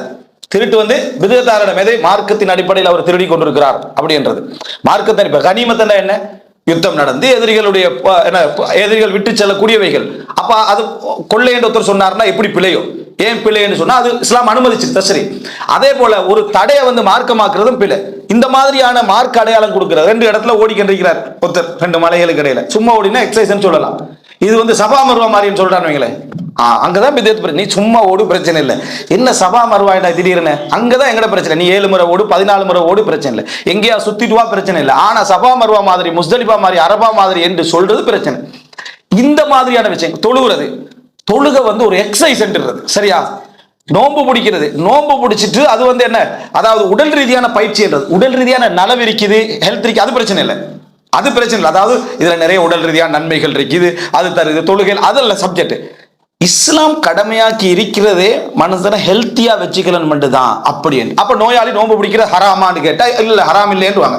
அதுதான் ஏற்கனவே நோயில இருக்கிறான் தானே அப்படின்னு. அதாவது இந்த நோன்பு ஏன் கடமையாக்கிற? ஏழைகளுடைய பசியை உணர்வதற்காக. அப்ப ஏழை பிடிக்க தேவையில்லாமான்னு கேட்டா இல்ல, ஏழை பிடிக்கத்தான். அதை ஏற்கனவே உணர்ந்து நினைக்கிறான் பசி அவன். திருப்பியும் ஏழை பிடிக்கணும். இதெல்லாம் வந்து நம்மளா கொடுக்கக்கூடிய வழக்கங்கள். ஏழையுடைய அதாவது பசியை உணர்வதற்காகண்டா ஏழை நோன்பு பிடிக்க கூடாது, பட்டினிக்கிறோம் நோன்பு பிடிக்க கூடாது சரியா? இல்ல அவனு உணர்த்தான், ஆல்ரெடி உணர்ந்தவனுக்கு திருப்பியே உணர வைக்கிறீங்க. இங்கிருந்து இதெல்லாம் எடுத்தோம். நம்மளா ஒரு விளக்கத்தை உருவாக்குறது, மார்க்கத்துல பேரார சொல்றது, அல்லது யாராவது சொன்னதை அப்படியே சொல்றது. அல்லாஹ் கேட்டான்டா, அல்லாஹ் சொன்னானா, ரசூல்லா சொன்னானா, அக்கில் அப்படி ஏதாவது விளங்குதா? விளங்கினா இந்த கேள்விக்கு உனக்கு ஏன் பதில் இல்லை. ஏழைகள் நோன்பு பிடிக்கணும், ஃபத்வா கொடுக்க வேண்டியதானே? சொல்றதும் இல்லை. நீ பட்டினியில் இருந்தால் நோன்பு பிடிக்கணும், சஹருக்கு உணவில்லாட்டி நீ நோன்பு பிடிக்கணும், அப்படி என்றெல்லாம் சொல்லக்கூடிய நீ ஏன் இதை சொல்றோம்? அப்ப இது வந்து இதை நம்ம தெரிந்து கொள்ள வேண்டிய விஷயம். பணக்காரர்கள் வந்து என்ன தர்மம் செய்யறது, ஜக்காத்து கொடுக்கிறது எதற்குன்னு சொன்னா வறுமையை நீக்குவதற்காக. அப்படி வறுமையை நீக்குவதற்காக எங்க இருக்குது? நீ வறுமையை நீக்குவதற்காக அல்லாஹ் தஆலா வறுமையை வந்து ஒரு அநியாயமா இந்த உலகத்துக்கு என்ன செஞ்சுக்கிறான்? கொடுத்துக்கிறான், வறுமை இல்லாமலாக்கிறதுக்கு. சரி, இப்போ ஒரு ஏழை வந்து 10 பவுன் வச்சுக்கிறாரு, ஜக்காத்து கொடுக்கணுமா? அவனுக்கு கொடுக்கணுமா? அவன் தான் ஏற்கனவே வறுமையில் உள்ளவன் தானே. ஆனா 10 பவுன் நகை வச்சுக்கிறான், அவன் அதுல எடுத்துக்கல இல்ல, அவனும் ஜக்காத்து கொடுக்கணும். வறுமையை நீக்கிறதுக்காக சொல்லிட்டு ஏழைட்டு இருந்து 10 பவுன்ல இருந்து ஜக்காத்து எடுக்கிறீங்க. விதவை ஒரு 50 பவுனை வச்சுக்கிறான், அவள்கிட்ட இருந்து ஜக்காத்து எடுக்கிறீங்க. அவன் வறுமை நீக்கிறதுக்காக எங்க வருது? இதெல்லாம் எதிர பேரால சொன்னோம். ஏன் அதை சொல்றோம்னா, மார்க்கத்திற பேரால உண்டை நம்ம காரணப்படுத்துகின்ற பொழுது சொல்ல பலன்களை சொல்லலாம். ஒரு ஏழைக்கு ஜக்காத்து கொடுப்பதனால என்ன செய்கிறது? ஒரு தேவை நிறைவேறுகிறது. ஓகே, ஜக்காத் என்றாலே இதுதான் அடையாளமே. ஹைலைட் அப்படித்தான் போடுவாங்க, அடைமொழி அப்படித்தான் போடுவாங்க. தொழுகை, உடற்பயிற்சி, நோன்பேனும் என்னது எக்ஸசைஸ் சொல்லிட்டா இந்த மாதிரியான வார்த்தைகள் இது மாதிரியான விஷயங்கள் ஹஜ்ஜனும் மாநாடு சரியா இந்த மாதிரியான விஷயங்களை நம்ம தவிர்த்திடணும். நாளைக்கு இது ஒரு வேறொரு கோணத்துக்கு மாநாடை வச்சு சட்டங்கள் மாநாடுன்னா எப்படி இருக்கணும் அப்ப சட்ட அடிப்படையில் என்ன மாநாட்டில் எல்லாருக்கும் பேச கொடுக்கணும் சொல்லி அவர் மட்டும் பேச சரி வர நீங்களும் பேசுங்க என்ன பல பிரச்சனைகளை உண்டாக்குவதற்கான வாய்ப்பு இருக்கு. மார்க்கத்திற பேரால நம்ம செய்த பிழைகள் என்னென்ன மார்க்க இதெல்லாம் நீங்க நம்ம தௌபா செஞ்சாக வேண்டிய விஷயங்கள் நமக்கே தெரியாம பல கருத்துக்களை உள்ளுக்கு போய் இதனாலதான் சஹாபாக்கள் குர்ஆன் ஹதீஸ் அல்லாம உண்டு கேட்கப்பட்டாலே முதலாவது என்ன சொல்லுவாங்கன்னு சொல்லி அபூபக்கர் எல்லாம் குர்ஆனை தொகுக்கிறதுக்கு ஏன் தடமாறணும் நம்ம இருக்கிற காலத்துல குர்ஆனை தொகுங்கன்னு சொல்லி இருந்திப்போம்னு வைங்களேன். அடுத்தது ப்ரொஜெக்ட் எப்படி செய்யறேன்னு தான் நம்ம ஃபர்ஸ்ட் ஆளா நின்றுப்போம். அதை ஒன்றும் அதை லேசா செஞ்சிடலாம். நம்ம இப்போ ஏஐ பத்தி பார்த்துக்கிறோம் டிஜிட்டல் அது வந்துருக்கு இது வந்துருக்கு அதெல்லாம் செஞ்சிடலாம்னு நிற்போம். அபூபக்கர் ரலியல்லாஹு அன்ஹு குர்ஆனை பாதுகாக்கிறதுல முன்னிலையில் இருப்பாரா இல்லையா? ஆனா அவர் ஏன் தொகுக்கிறதுக்கு அவ்வளவு தடுமாறினார்? ஏன் போராட்டம் சஹாபாக்கிட்ட? அல்லாஹ்வும் ரசூலும் செய்யாத ஒன்றை நம்ம செய்யறதா எந்த சிந்தனையில இருக்கிறான் பாருங்க. குர்ஆனை தொகுக்கிறதுலையும் குர்ஆனை தொகுக்கிறது அல்லாஹ் ரசூல் செய்யலையே செய்யறதா எங்க ஒரு சுன்னத்து வாஜிபாகிறதுக்காக உதுகியாவை விட்டாங்க. உதுகியா எல்லாரும் வாஜிப் மாதிரி செஞ்சுட்டு இருக்கவுமே பெருமைக்காக செய்துட்டு இருக்கோம். பெரிய பெரிய நபி உமர் ரலியல்லாஹு அன்ஹு நபி தோழர்களை விட்டார்கள். துஹா தொழுகை சுன்னத்து வாஜிபு மாதிரி மக்கள் பள்ளியில தொழுதுட்டு இருக்கோம். துஹா தொழுகை பிதத்துனாங்க. இந்த மாதிரி தொழுகிறது சஹாபாக்கள்கிட்ட இருந்த அந்த பேணுதலும் நம்மளை ஒரு கருத்து ஏதாவது கேட்டாங்கன்னா யோசிப்பாங்க. அட்லீஸ்ட் நம்ம குர்ஆன் ஹதீஸ்லயும் சொல்லணும் இல்லையா? நமக்கு ஒரு இஜ்திஹாத் ஒன்று வருதா முன்னால நல்ல மக்களாக இருக்கக்கூடிய சஹாபாக்களுடைய ஒரு நிலைப்பாடை பார்த்து இப்படி ஒரு நிலைப்பாடு இருக்கு ரசூலுல்லாஹ்வோட வாழ்ந்த ஒரு நபித்தோட இப்படி இருக்கலாம். இதுதான் பேணுதல். எனவே ரெண்டாவது நம்ம இதிலிருந்து தௌபா செய்ய ரெண்டு மிக பிரதானமான விஷயங்கள் நம்ம உணராத விஷயங்கள். நம்ம இது நம்ம மார்க்கமாக்கி இருந்தால் மட்டுமல்ல சாதாரண மக்களோட எங்க போய் இப்ப உங்களையே ஒரு நல்ல மார்க்கம் படிச்சவர் நினைக்கக்கூடிய ஒரு 4 பேர் பின்னாடி இருந்திருப்பாங்க. அவர் எப்ப பயானுக்கு போவார் இவற்றை கேட்டுருவோண்டு கேட்ட கௌரவ பிரச்சனையில 10 ரூபா கொடுத்துரு சரியா கேட்டுட்டாரு. என்ன இல்லைன்னு சொன்னா இவ்வளவு நாள் என்ன பயான கேட்டான்னு கேட்பாங்க. அதாவது அது பெரும்பாலும் கூடாதுன்னு நினைக்கிறேன். எதுக்கு நான் ஒரு கன்ஃபார்ம் பண்ணிக்கிறேன் உனக்கு தெரியவே தெரியா கன்ஃபார்ம் பண்ணிக்கிறேன் அவரு அதை வாட்சிக்கிட்டா தெரியும். அடுத்தது இன்னொன்று கேட்டா தெரியாதுன்னு சொல்றது இல்லை தெரியாதுன்னு சொல்லாம யோசிக்கிறது இது சம்பந்தமா ஞாபகம் ஒன்றுதான் ஆனாலும் பார்க்கணும் இதெல்லாம் என்ன பிரச்சனை உங்களுக்கு. அம்மா மாலிக்கிட்ட கேட்கறாங்க தானே 60 கேள்விக்கு மேல கொஞ்சம் கேள்விக்கு தான் பதில் சொல்றாரு. பேத்து நான் என்ன சொல்றது மாலிக் இந்த கேள்விக்கு பதில் சொல்லலைன்னா என்ன சொல்லுங்கள். இமாம் மாலிக்குக்கு அறிவில் அரைவாசி தெரியாது அல்லது அறிவு தெரியாது என்று சொல்லுங்க. இதுதான் அப்படி இமாம் மாலிக் சொன்னதை நம்ம பார்க்கிறோம்.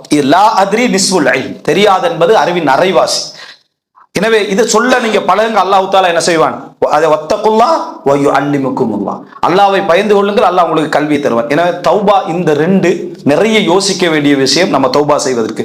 மூன்றாவது தன்னை சுத்தப்படுத்தும் உயர் மனப்பான்மைகள் தன்னை தூய்மைப்படுத்தக்கூடிய உஜுப் தன்னை சுத்தப்படுத்தக்கூடிய மனப்பான்மையிலிருந்து யாருமே வெளியே வரையலாதுதான். ஏன்னா அது மனிதன் சுயநலத்தோட படைக்கப்பட்டிருக்கிறான்.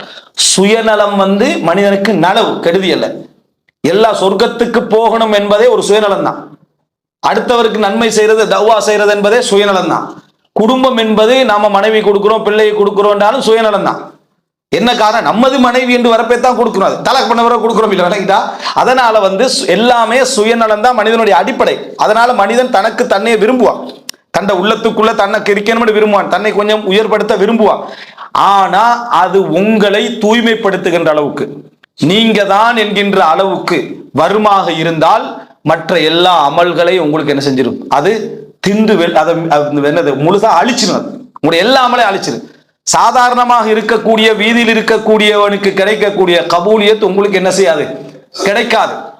ஒய்சல் கர்ணி சொன்னது போல அகூனு ஃபி கப்ரா இன்னாஸ் மக்களோடு மக்களாக நான் இருந்துட்டு போறேன். எனக்கு அடையாளமே என்ன செய்யாது வராது. எனக்கு அடையாளமே இல்லாம இருக்கணும் என்ற அளவுக்கு விரும்பினாங்க. என்ன காரணம் என்றா அறிமுகம் விரலால சுட்டி காட்டப்படுகின்ற அளவுக்கு நம்ம வந்துட்டோம்டா நம்ம சோதனையோட உச்சகட்டத்தில் இருக்கிறோம்னு அர்த்தம். அருளோட உச்சகட்டத்துல இல்ல சோதனையிட உச்சகட்டத்துல இருக்கிறோம்னு அர்த்தம். ஒரு அறிஞர் சொல்றாரு நீ இன்றைக்கு பிரபல்யமா இருக்கிறேன்டா நீ உன்னை பிரபல்யப்படுத்தி இருக்கிறான்னு அர்த்தம். நவமின தஷ்ஹீர் உன்னை அறிமுகப்படுத்துறதுக்கான ஒரு சின்ன முயற்சி உன்னோடு இருந்துச்சு. நல்லது செஞ்சிருப்பாய். நல்லதை செஞ்சா அறிமுகம் வரும். ஆனா நீனு அதை செஞ்சுக்கிற அறிமுகத்தை நீ விரும்பி இருக்கிற அப்ப அல்லாஹ்ட்ட நம்ம என்ன செய்யணும்?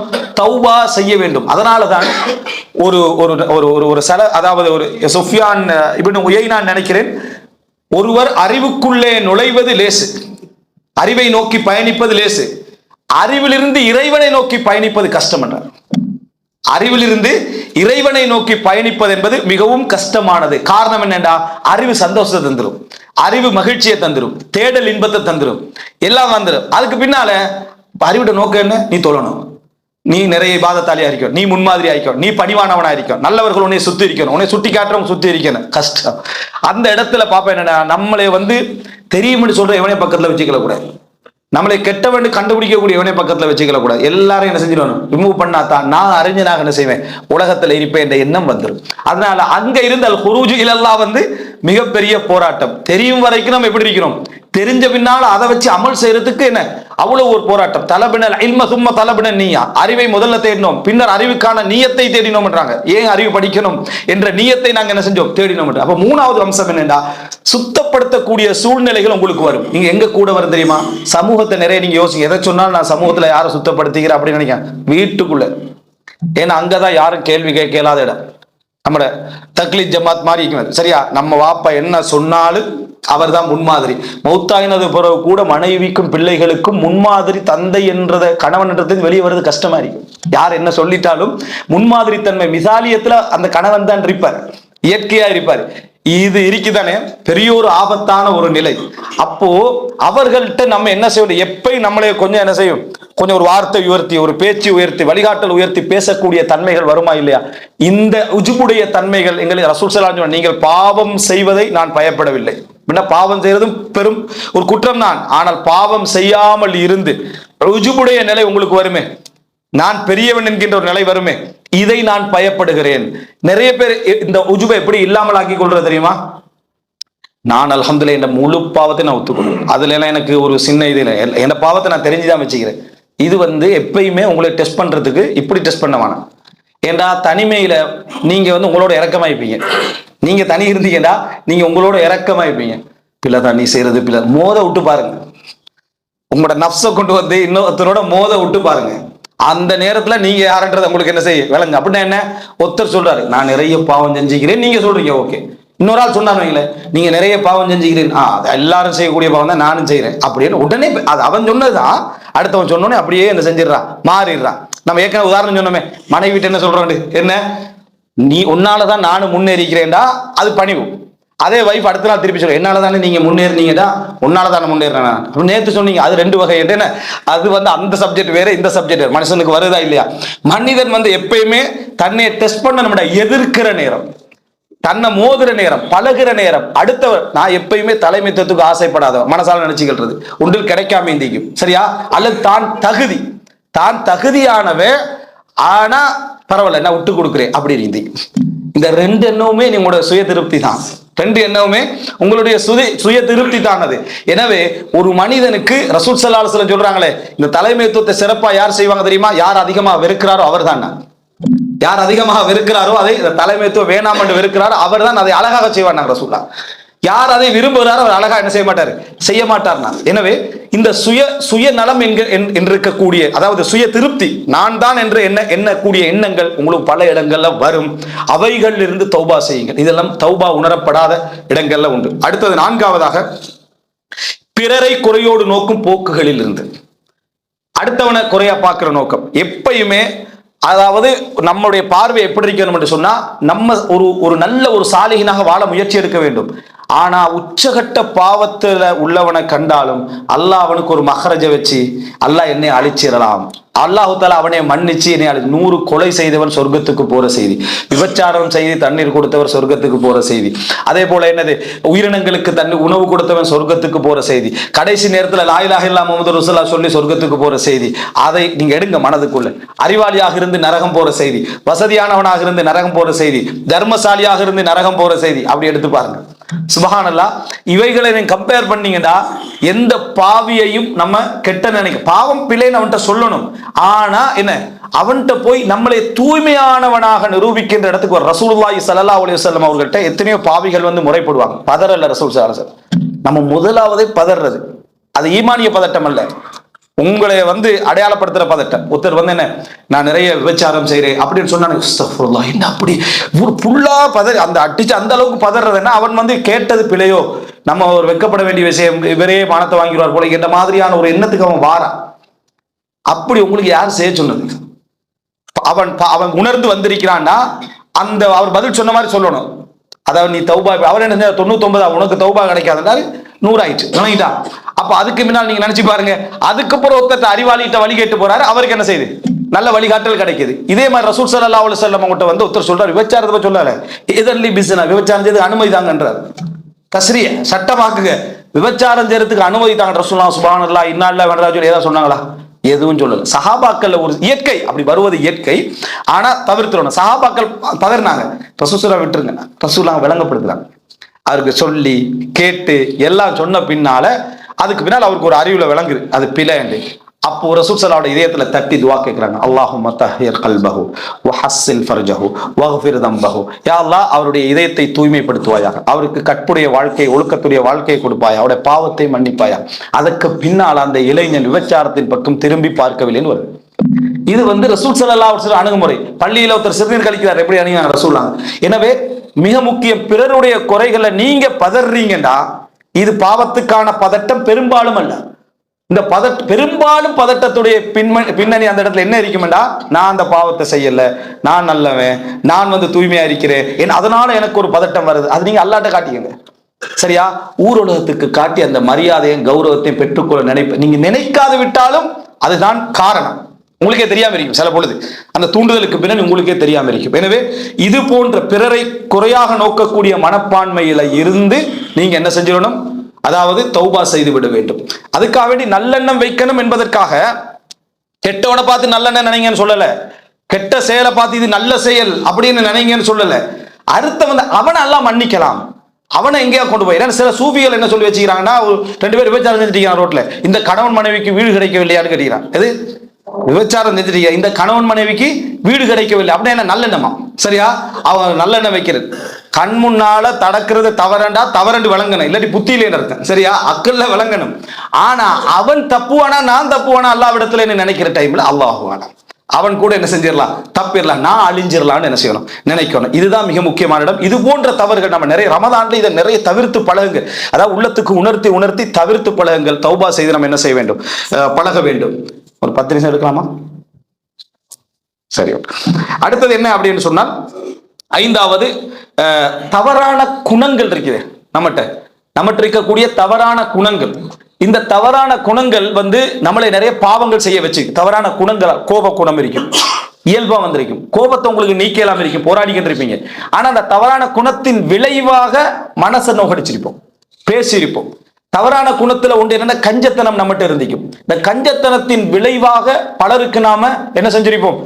தவறாக பேசியிருப்போம். எப்படின்னா, அவன் பொய்க்கு கேட்கிறான், அநியாயத்துக்கு கேட்கிறான், அதுக்கு கேட்கிறான், இது கேட்கிறான், பல விளக்கங்கள் என்ன செய்வோம்? நம்ம சொல்லிக்கொண்டே இருப்போம். இந்த மாதிரியான விஷயங்கள்ல இருந்து நிறைய என்ன செய்யணும்? நம்ம அதாவது தௌபா செய்து பழகணும். நம்ம இந்த குணத்தின் விளைவாக நமக்கு என்னென்ன நடக்குது, இந்த குணத்தின் விளைவாக நமக்கு என்னென்ன பிழைகள் நடக்குது, நம்மகிட்ட உள்ள கெட்ட குணங்கள் நம்மளுக்கு. அதாவது ஒரு குணம், கோபம் என்றது, நான் ஒரு கோபக்காரனா படைக்கப்பட்டிருக்கிறேன்னா அது ஏண்ட தவறல்ல, அல்லாஹ் தஆலா அதுல குற்றம் பிடிக்க மாட்டான். நான் வந்து ஒரு அவசரமாக பதறக்கூடியவனா படைக்கப்பட்டிருக்கிறேன்னா அல்லாஹ் அதுல என்ன செய்ய மாட்டான்? குற்றம் பிடிக்க மாட்டான். ஆனா அந்த கோபத்தின் காரணமாக நீ செய்யற விஷயங்கள் இருக்குது, அடுத்தவர்களை விட நீ கூடுதலா செய்ய வாய்ப்பு இருக்கு. அதுல உனக்கு அவர்களை விட மன்னிப்பு கூட என்ன செய்யலாம்? இருக்கலாம். ஆனா அந்த விளைவு நீ எப்படி அணுகிறாய் என்பதை நினைச்சு நான் இதன் காரணமாக இப்படி நடந்துக்கிறேன். பொதுவாக குணங்களை பொறுத்த வரைக்கும் உங்களுக்கு தீர்மானிக்கிறது மிச்சம் கஷ்டம். நீங்க அடுத்தவருடைய அட்வைஸ் எடுங்க அதுல. ஏன்னா உலகத்துல மிக கஞ்சத்தனமா ஈக்கிறவன் தான் மிக தர்மசாலியா நினைப்பான். ஏன்னா அவனை கஞ்சத்தனத்துக்கு ஏற்ப போறது பெரிய தர்மம்னு நினைப்பான். அவனை கஞ்சத்தனத்துக்கு ஏற்ப 10 ரூபா கொடுத்தாலும் அவன் வந்து ஒரு கோடி கொடுத்த ஃபீலிங்லேயே போய் கஞ்சத்தனத்துக்கு ஏற்ற மாதிரி இருப்பான். நிறைய தர்மம் செய்கிறான், அவனுக்கு பிரயோசனம் தராது. ஏன்? அவன் தான் 10 ரூபா பெருசா நினைக்கிறான், நிறைய செஞ்சுக்கிறான். இந்த மாதிரியான பிரச்சனை அவனுக்கு இருக்கு. இதை அடையாளப்படுத்துறதுக்கு சிறப்பு அடுத்தவர். குண ரீதியாக ஏதாவது பிழைகள் உங்கள்கிட்ட இருக்குமா இருந்தா என்ற குணங்களை தப்ப சொல்லித்தாங்க, வாதிக்க வேணாம். அதுல தர்பியா செய்ய சொல்லுங்க, எனக்கு அதை இந்த சொல்லித்தாங்க, நான் ஏத்துக்கிறேன். அது எனக்கு பிழையண்டே பட்டாலும் அந்த குணரீதியான ஒரு வழிகாட்ட நீங்க செய்றீங்க, நான் அதை ஏத்துக்கிறேன். தௌபா செய்யப்படாங்க. என்கிட்ட நீங்க என்ன பிழை காண்றீங்க உண்மையாக உங்களை விரும்பக்கூடிய ஒருத்தரை கேளுங்க. பொறாமக்காரத்தை கேட்டவனா நல்ல உண்மையிலே வழிகாட்டக்கூடிய ஒருத்தரை நீங்க கேளுங்க. உங்களுக்கு அவர் சொல்லி தருவார், உங்கள்கிட்ட இந்த பிழை இருக்குது, அந்த பிள்ளைன்ட்டு அவ்வளவு ஈக்கிற மாதிரி விளங்கலைன்னா அப்ப அவர் விட்டுவார். ஓகே, நீங்க இல்லைன்னு விளங்கிட்டீங்களா, ஓடிடுவார். சரியா? நீங்க அந்த மாதிரி நல்ல ஒரு சகோதரத்தை சொன்னீங்கன்னா அவர் வந்து தர்பியா சொல்லிருப்பார். குறிப்பாக இதை உங்களுக்கு சொல்றதுக்கு மிகவும் அருகதையானவர்கள் உங்களோட மனைவிமார்கள், உங்களோட பிள்ளைகள். மனைவிமார்கள் உங்களோட பிள்ளைகள் சொன்னா எடுத்துக்க, அங்க வாதிக்க வேணாம், கேட்டு பாருங்க. கேட்டு பார்த்தா உங்களுக்கு உங்களோட மனசு நல்ல எண்ணம் தானே, அதனால அப்படி இல்லைன்னு தான் சொல்லும். உடனே அதை அப்படி எடுத்துக்கங்க. எதை வச்சு சொல்றாய், எந்த இடத்துல வச்சு சொல்றாய், அதுல வாதிக்க வேணாம். ஒரு ஆதாரத்தை அவங்க தவறா சொல்லி உன்னிட்ட போய் கேட்டேன் பாரு, அதை எடுத்துடாம சரியா அதுல உண்மை ஒன்று இருக்கும் என்று உங்களை பயிற்றுவித்துக் கொள்ள பாருங்கள். அதனால நிறைய பேர் பாதிக்கப்பட்டிருப்பாங்க. அதுல இருந்து நீங்க என்ன செய்யுங்க, தௌபா செய்யுங்கள். இதை நிறைய 5. அடுத்ததாக இதுக்கு பின்னால உள்ளவைகள் நமக்கு பெரும்பாலும் தெரிந்தவைகள். அதை நான் கொஞ்சம் வேகமா போறேன். இவைகள் உணரப்படாத, இப்ப சொன்னவைகள் எல்லாம் உணரப்படாதவைகள். அதாவது இறைவனை பற்றிய தப்பெண்ணங்கள், மார்க்கத்தின் பெயரால் செய்த தவறுகள், தன்னை சுத்தப்படுத்தும் உஜுப் போன்றவைகள், அடுத்தது பிறரை குறையோடு நோக்கும் மனப்பான்மையின் காரணமாக விளைந்தவைகள், அடுத்ததாக தவறான குணங்களின் காரணமாக விளைந்தவைகள். தவறான குணம் இங்க சொல்றது பாவமான குணம் அல்ல, மனிதன் ஒவ்வொருத்தரும் ஒவ்வொரு இயல்புல படைக்கப்பட்டிருப்பாங்களே அந்த குணத்துடைய விளைவுகள். அடுத்தது என்ன அப்படின்னு சொன்னால் இரத்த பந்த சொந்தம், இவைகளை உறவு முறித்திருந்தால் இவைகள் நமக்கெல்லாம் லேசா விளங்கும். இந்த இரத்த பந்த சொந்தங்களுடைய உறவுகள் அப்படி இந்த மாதிரி நம்ம முறிச்சிருந்தோம்னு சொன்னா அதை விட நம்ம என்ன செய்யணும், நம்ம அதுல சேரணும். அதுல நம்ம பார்த்து யோசிச்சு யார் யாரையெல்லாம் நம்ம செஞ்சு அப்படி இரத்த உறவு நம்ம நினைச்சுக்கிறோம். இரத்த உறவுகள் யாரு, என்ற சகோதரர்கள், எங்களுடைய சகோதரர்களுடைய பிள்ளைகள், அது போல எங்களுடைய என்ன அதாவது தந்தை தாய்மார்கள், அவர்களுடைய சகோதர சகோதரிகள், அடுத்து பாட்டனார்கள் பாட்டிகள், என்னது அதே போல என்னது அதுக்கு மேல போகக்கூடிய நபர், இவங்க எல்லாருமே என்ன இரத்த உறவுகள் வருவாங்க. அதுல சகோதர சகோதரிகளுடைய அதாவது தாய் தந்தை உடைய சகோதர சகோதரிகள் இருப்பாங்களே, அவர்களுடைய பிள்ளைகள் இரத்த உறவுக்குள்ள வருவாங்களா இல்லையான்றது கருத்து முரண்பாடு இருக்கு. அப்படி இல்லாட்டி கூட அவங்க உறவினர்களுக்குள்ள முதல் தரத்துல என்ன செய்வாங்க, வருவாங்க. அப்படின்னா அவர்களை நம்ம சேர்த்து இவங்கள்ட்ட எல்லாரும் பெரும்பாலும் பகைமைகள் அப்படி வந்துதான் இருக்கும். இது ஒரு பெரிய தலைப்பு. இவர்களுக்கு நம்ம தவறுகள் செஞ்சோம்னா பிழை செஞ்ச முதல் பணியிற நபராக நீங்க இருங்க. ரப்புல் ஆலமீனுடைய ரஹ்மத் அப்படி காணுவீங்க. நீங்க அந்த விஷயத்துல தௌபா செஞ்சிருங்க, பாவ மன்னிப்பு கேளுங்க. அல்லாஹ் ரப்புல் ஆலமீன் இதுல இருந்து எங்களுக்கு தௌபா தருவதற்கு போதுமான மனசை அப்படியே உடைச்சு போய் கேளுங்க, உங்க கௌரவத்தை விட்டு போய் கேளுங்க. ரப்புல் ஆலமீனுக்காக பணியிற பல இடங்கள்ல அதை உண்டு. நீங்க எதுக்காகவும் பணியறதுக்கு அங்க சான்ஸ் உண்டு இல்ல, நீங்க அல்லாஹ்வுக்காக பணியிற இடமாக அதை என்ன செய்யட்டும், அது இருக்கட்டும். இதுல தௌபா செய்யுங்க. அடுத்ததாக அத பெரும் பாவங்களில் இருந்து, இது அல்லாத பெரும் பாவங்கள் இருக்குது, இது போன்ற பெரும் பாவங்களிலிருந்து நம்ம தௌபா செய்ய. நம்ம என்னென்ன பெரும் பாவங்கள் செய்கிறோம், உணராம செய்யறது, அதாவது இது இவைகளுக்கெல்லாம் தான் அந்த பெரும் பாவங்கள் நம்ம படிக்கிறோமே அது மிகப்பெரிய உதவியா இருக்கும். பெரும் பாவங்கள் படிக்கிறது நம்மளை அடையாளப்படுத்துவதற்கு. ஏன்னா பெரும் பாவங்களை பற்றிய நமக்கு தெரியலைண்டா நம்ம அதை சாதாரண ஒரு பாவமாக நினைச்சு என்ன அதாவது செய்து கொண்டிருப்போம். அவைகளை தெரிவது மிகச்சிறந்தது. அடுத்ததாக அதாவது 8ஆவதாக கடமையான வணக்கங்கள், இந்த பிறழ்வுகள் நாங்க செஞ்சிருப்போம். தொழுகையில, கடமையான தொழுகைகள்ல, நோன்புகள்ல, இது போன்ற கலாவை எத்தனையோ கலாகள் நமக்கு இருந்திக்கும். அவைகள்லாம் பிற்போடுறது பிழை இல்லை. ஆனா எப்ப பிற்போடலாம், நியாயமான காரணம் இருந்தா பிற்போடலாம். சும்மா வேணுமென்றே அல்லாவுடைய கலாவல் என்ன செய்ய பிற்போட்டிருப்போம். ஆனா அல்லாவை மிகவும் விரும்புறவரா நினைச்சுக்கிட்டு இருப்போம், அல்லாஹ்வை விரும்புறவரா நினைச்சுக்கிட்டு இருப்போம். அப்படி பல விஷயங்களை நம்ம கடமையான விஷயங்களை நம்ம பிற்போட்டிருப்போம். இவைகள் இருந்து என்ன தொழுகை, நோன்பு, ஜக்காத்து, ஹஜ்ஜன் என்னென்ன கடமையான விஷயங்கள் எல்லாம் எங்களுக்கு தந்திருக்கிறானோ இவைகள்ல இருந்து நம்ம தௌபா செய்வதற்கான அந்த முயற்சிகள் என்ன செய்ய வேண்டும், எடுக்க வேண்டும். அடுத்ததாக நம்ம இப்ப நிலைத்து நின்று கொண்டிருக்கக்கூடிய பாவங்கள் இருக்கும். ஒருத்தருக்கு வட்டி இருக்கும், ஒருத்தருக்கு வேறு வேறு விஷயங்கள் இருக்கும். இந்த மாதிரியா நிலைத்து நின்று கொண்டு சில காரணமாக அவர் வெளியே வர நினைக்கிறாரு, ஆனா களத்தை சூழ அந்த பாவம் அவரை நெருக்கிக்கிட்டு இருக்கும். விளங்கிட்டா, அல்லாஹ் என்னை மன்னிப்பானா என்கின்ற தலைப்புல ஒன்று பேசியிருப்பது சம்பந்தமா அதை அப்படி நெருக்கி வச்சுக்கிட்டு இருக்கும். இந்த மாதிரி நபர்கள் தௌபாவை விடக்கூடாது. உலக ரீதியாக அவரால் உச்சகட்டமாக வெளிவருவதற்கு என்னதெல்லாம் முடியுமோ அவ்வளவுக்கு என்ன செய்யணும், அவர் வெளியே வர முயற்சி எடுக்க வேண்டும். நிறைய தர்மங்கள் என்ன செய்ய வேண்டும். ஏன்னா சிலருக்கு தௌபால இருந்து உடனே வெளியே வரலாம். அதாவது நான் சொல்றது உலக ரீதியாக வரையலாத அளவுக்கு கமிட்மெண்ட் ஆகிக்கலாம். அவர் வெளியே வாரதாக இருந்தாலும் கேட்கிறவங்க கூட போறதில்லை என்ற மாதிரி நிலை இருந்தால் தௌபாவை அவர் என்ன செய்யக்கூடாது, நிலைத்திருக்கக்கூடிய பாவங்கள் இருந்து தௌபா செய்ய வேண்டும். இறுதியாக அதாவது நல்லவைகளையும் கடமையானவைகளும் எங்களுக்கு தரப்பட்டிருக்குது, அவைகளை பிற்போடக்கூடிய குணம் இருக்குது.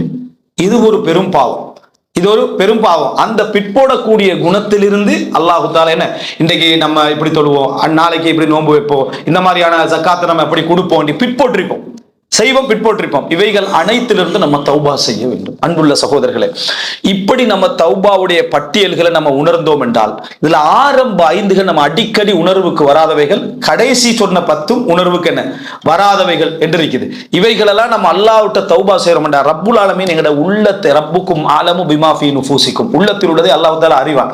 நம்ம போய் அல்லாஹ்வுக்கு முன்னால நின்று யா அல்லாஹ் கதர துனூபி, இந்த பாவங்கள் எல்லாம் அதிகரிச்சிட்டு வழங்கிட்டா வகாலபத் அலை எனக்கு மிகச்சிட்டு என்று சொல்லி நம்ம துவா கேட்க போற நேரத்துல அல்லாஹ் ரப்பல் ஆலமீன் உள்ளத்தை அறிஞ்சவன் நம்ம உண்மையிலே அல்லாஹ்வின் பக்கம் திரும்புகிறோம், ஆழமாக இவைகள் எல்லாம் உணர்கிறோம் என்றால் அல்லாஹ் தஆலா கபூல் செய்ய போதுமானவன். சில நேரங்கள்ல எங்களுக்கு தௌபாவின் பக்கம் ஒரு செயல் எங்களை உணர்த்தி இருக்கும், ஒரு உணர்வு எங்களுக்கு தந்திருக்கும். இமாம் நவவி ரஹிமஹுல்லாஹ் அவர்கள் சொல்கிறார், ஒரு மனிதனுக்கு திருந்தி வாழ்வதற்கான ஒரு சந்தர்ப்பம், மோசமான வாழ்க்கையில இருந்து திருந்தி வாழ்வதற்கான ஒருவரையோ ஒரு நிகழ்வையோ அல்லாஹ் காரணமாக்கி இருப்பான். அவர் அதை தொடர்ந்து செய்யட்டும், அவரோடு தொடர்ந்து இருக்கட்டும் என்றார். எந்த நிகழ்வு ஒருவருடைய தௌபாவுக்கு காரணமாக இருந்துச்சோ, எந்த நபர் அவர் நன்மை தானே, அவர் காரணமாக இருந்தார், அவர் நல்லவராக இருந்தால் அந்த தொடர்பு அவர் என்ன செய்யணும், நிலைச்சு வச்சுக்கணும். வேண்டாம் அதன் ஊடாகத்தான் நல்லா எனக்கு என்ன செஞ்சான், தௌபா செய்யற வழியை தந்தான். ஒரு செயல், ஒரு உரை, ஒரு சூழல், ஒரு அம்சம் எனக்கு தௌபாவுக்கு காரணமா அமைச்சிட்டு அது நல்ல விஷயம் என்றா அதை தொடர்ந்து செய்யணும். ஒரு தர்மம் அவருக்கு தௌபாவுக்கு காரணமா அமைஞ்சிட்டா தொடர்ந்து அவர் என்ன செய்யணும், தௌபா செய்யக்கூடிய அந்த பண்பை செய்யக்கூடியவராக இருக்கணும் அப்படி என்கிறார். பலரை கூட நீங்க உலகத்துக்கு காட்டக்கூடிய அந்த மோகமின்மை, உலகமே உங்களை குமிழ்ந்திருந்தாலும் கூட நீங்க உலகத்துக்கு காட்டக்கூடிய அந்த மோகமின்மை பலரை தௌபாவின் பக்கம் உங்களை இணைக்கலாம், உங்களை வழி நடத்தலாம். ஒரு உதாரணத்தை சொல்லி நான் முடிக்கிறேன். அதாவது சாலிம் இப்னு அப்துல்லா பின் உமர் ரஹிமஹுல்லா, அதாவது அப்துல்லா இப்னு உமருடைய மகன் தவாப் செய்து கொண்டிருக்கிறார். அவருடைய அதாவது இந்த ட்ரெஸ் வந்து 2 திர்ஹம் அளவுக்கான ட்ரெஸ் போட்டிக்கிறார், அவ்வளவுதான். எந்த லக்ஸரியான இதுவும் இல்லை, செருப்பும் கூட கையில வச்சுக்கிறாரு, சாதாரண செருப்பு. நினைத்தால் ஆட்சிக்கு அதாவது நிற்கக்கூடிய அளவிலான அமைப்புல தந்தை இருக்கிறார், தந்தை இருந்தவர். அப்படிப்பட்ட ஒருவருடைய மகன் அந்த தவாப் செஞ்சுக்கிட்ட ஹிஷாம் இப்னு அப்துல் மலிக் ரஹிமஹுல்லா 20 வருஷம் ஆட்சி செஞ்சவர். அவர் தவாப் செய்யற இடத்துல இவரை கண்டோடனே நல்லவர்களுக்கு நல்லதை செய்யணும் அப்படின்ற எண்ணம் தானே ஆட்சியாளருக்கு இருக்கும். கண்ட உடனே அவர்கிட்ட சொல்றாரு, யா சாலிம், உங்களுக்கு ஏதாவது நான் நிறைவேற்றணும், தேவை செய்யணும் அப்படின்னு நினைக்கிறீங்களா, அவரோட தேவைகளை நிறைவேற்றணும்னு நினைக்கிறாங்களான்னு தவாப் செய்யறதுல கேட்கிறார். அவர் திருப்பி சொல்றாரு, உங்களுக்கு வெக்கம் இல்லையான்னு கேட்டார். அல்லாஹ்வுடைய மாளிகையில் அல்லாஹ்ட்ட கேட்கக்கூடிய இடத்திலிருந்து உங்கள்கிட்ட கேட்க சொல்றீங்களே, உங்களுக்கு வெட்கம் இல்லையான்னு கேட்டார். நீங்க யோசிச்சு பாருங்க, ஈமானுடைய எந்த பலம், எந்த உறுதி, எந்த விளக்கம் இருந்தா இந்த கேள்வி ஒருத்தருக்கு வரும். அதுவும் இந்த விளக்கமே வந்தாலும் இப்படி நம்ம சொல்லுவோமா? அப்படி கேட்ட உடனேயே அந்த இடத்துல அவருக்கு ஹிஷாம் இப்னு அப்துல் மலிக் ஒரு வெட்கத்துக்குள்ளாகிறார். ஹரம் அல்லாஹ்விடத்துல கேட்கிற இடத்துல வந்து நான் இவர்கிட்ட இப்படி சொல்லிட்டேனே என்று அந்த ஒரு நிலைமை ஏற்பட்டு அவர் வெளியே போய் வெயிட் பண்றாரு. இவர் வரும் வரைக்கும், யாரு சாலிம் ரஹிமஹுல்லாஹ் வரும் வரைக்கும் வெயிட் பண்றாரு. வெயிட் பண்ணி வெளியே வந்தோடனே கேட்கிறாங்க, அந்த இடத்துல நான் கேட்கிறது பிழை, இப்ப நான் உங்கள்கிட்ட கேட்கிறேன், உங்களுக்கு உலக ரீதியாக எதுவும் தேவைகள் நிறைவேற்றுவதற்கு இருக்கான்னு 2ஆம் முறை கேட்கிறார். அப்ப அவர் பணிவா தானே கேட்கிறார். அப்ப அவர் சொல்றாரு, இந்த உலகத்தையே கையில வச்சுட்டீங்கிறவன்ட்டே நான் உலகத்தை கேட்கல, கையில வைக்காத உங்கள்கிட்ட நான் கேட்பேனான்னு கேட்டார். இந்த உலகத்தையே கையில வைத்துக் கொண்டிருக்கக்கூடிய ரப்புல் ஆலமீன் இடத்திலேயே நான் இந்த உலகத்தை என்ன செய்யல, நான் கேட்கவில்லை, உங்களிடத்துல நான் இந்த உலகத்தை கேட்பேன் என்று கேட்ட உடனேயே அதாவது ஹிஷாம் இப்னு அப்துல் மலிக் வந்து அப்படி ஒரு படிப்பினை பெற்றவராக அந்த இடத்துல மாறினாரு. அது அவருடைய உள்ளத்துல ஒரு தாக்கத்தை செலுத்திச்சு. அந்த வரலாற்றுல எப்படி வருதுன்னா, அவருடைய உள்ளத்துல வந்து என்ன, அவர் உலகத்திலே உச்சகட்ட இன்பத்தையும் கண்டவர், ஆட்சியில நிற்கிறார், இறுதி தருணங்களை நிற்கக்கூடிய அவருக்கு வந்து அது அப்படி ஒரு பெரிய ஒரு படிப்பினை என்ன செஞ்சது, கொடுத்தது. உலகத்தை கையில வைத்திருக்க கூடியவர்கள் கூட இப்படி படிப்பினை பெறுவதற்கு காரணமாக அமைந்த அந்த மக்கள் எங்க, நாங்க எங்க நினைச்சுப்பாங்க. எனவே அன்புள்ள சகோதரர்களே, தௌபாவுக்கான சந்தர்ப்பத்தை அல்லாஹு தாலா எங்களுக்கு நிறைய தரக்கூடிய ஒரு மாதத்துல நம்ம நின்று கொண்டிருக்கிறோம்.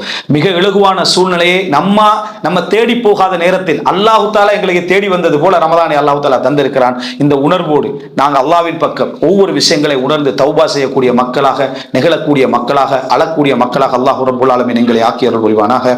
ஹதா இந்தி வல் இல்மு இன்தல்லாஹு வஅகூலு கௌலி. இஸ்லாமிய மார்க்கத்தை அல் குர்ஆன் சுன்னா அடிப்படையில் தெரிந்து கொள்ள இன்ஷா அல்லாஹ் ஹலால் டாக்ஸ் தமிழ் எனும் யூடியூப் சேனலை சப்ஸ்கிரைப் செய்து எம்மோடு இணைந்து கொள்ளுங்கள்.